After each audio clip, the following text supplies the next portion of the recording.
Welcome to the 7 and 7 series. We're providing insights and ideas to the events and entertainment community. And I am so thrilled today to have Amber Burda, the Senior Director of Sponsorship Business Development from the Houston Livestock Show and Rodeo. Hi, Amber. Hello, how are you? I'm great, thank you. Well, I think our listeners are going to learn a lot from you in a very short amount of time. As 2020 began, you entered the year with double-digit growth, many new sponsors. You've got your team in place. And I'm just curious, what did you attribute that growth to? What did you do? You know, it's my fourth rodeo. Every single year I've had some turnover in my department, or I've been able to add another spot. And I really think that this team that I have now, they mold together, they rely on each other. They just they have this sense of humor together. They just walk and talk as a team. It's really nice to have. And so the difference from 2019 to getting to 2020 was I separated the teams. I said, instead of having a manager and a coordinator together constantly of working on the same accounts, I said, you know what, let's go sales and operations. Let's take that sales team, really drive home that relationship, take the time to become friends, become, partners with these sponsors and being able to work that way. And then take the operations team and have them, consult with our other internal departments, our vendors, how we can make these partners' dreams come alive. And it just took off some stress off of our sales team, which was absolutely wonderful, which then until during the 8 days of show gave more time to those sales managers to go and stop by those sponsorships suites or their seats or their activations and say, how are you? Can I do anything for you? Instead of waiting for that phone call of a problem, we went straight to them and said, are you doing okay? And they were thrilled that we had the time to do that. And it was because the operations team took on all of the heavy lifting during show as well. So the Houston Livestock Show and Rodeo begins March 3rd. 8 days in, you're canceled. I imagine there were some sponsorships that had already been fulfilled, others who had not. And I know how important it is for you to provide proof of performance, and likely required from most of your sponsors because they tend to be large national sponsors, and they've made a significant investment. And so I'm curious, can you give us some insight into some of the conversations that you were having? Yeah, so it definitely was unique for each and every single one of my partners. I have a lot of them, as you said, and there is a minimum amount to be a sponsor with us at the rodeo. And so I needed to look at their contract, think about the relationship that I have with them, and at the same time, think about what is the COVID-19 doing to their business as of right now. And so I took those into factors, as well as if we had First Responders Day. It happened. It occurred. That sponsor was able to have their day, but they were still missing 12 other performances that would have given them light into the stadium, into those other guests that were supposed to come to those concerts and to those rodeos. And so I took that into effect. Those partners were very well received. I mean, they just were happy that we were giving something back in return. And they were happy not to follow the exact guidelines in the contract.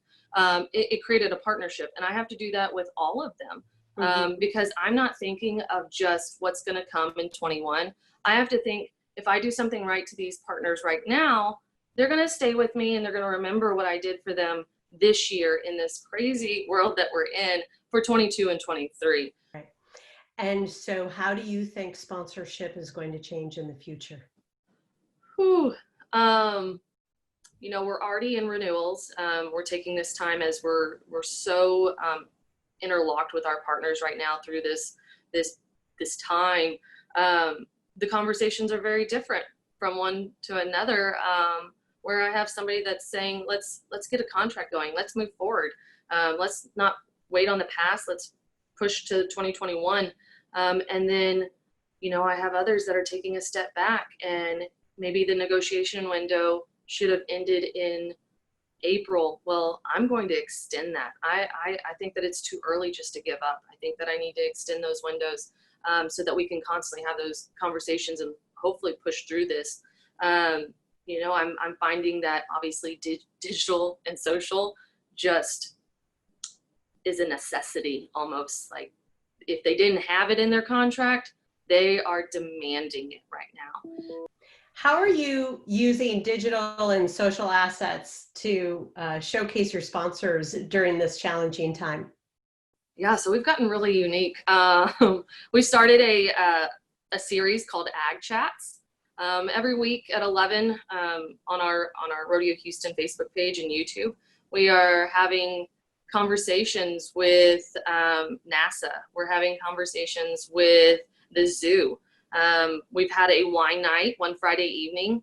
Our new CEO, Dr. Chris Bowman, him and his wife got on, and we had some vineyards that support our wine competition here at the rodeo, and they sipped on wine and champagne and had a discussion on how agricultural and wine and a learning seminar. Now, obviously, that was an alcohol-based one, so we kind of geared towards the adults on that Friday evening. We are going to be doing one with our naming rights sponsor, NRG.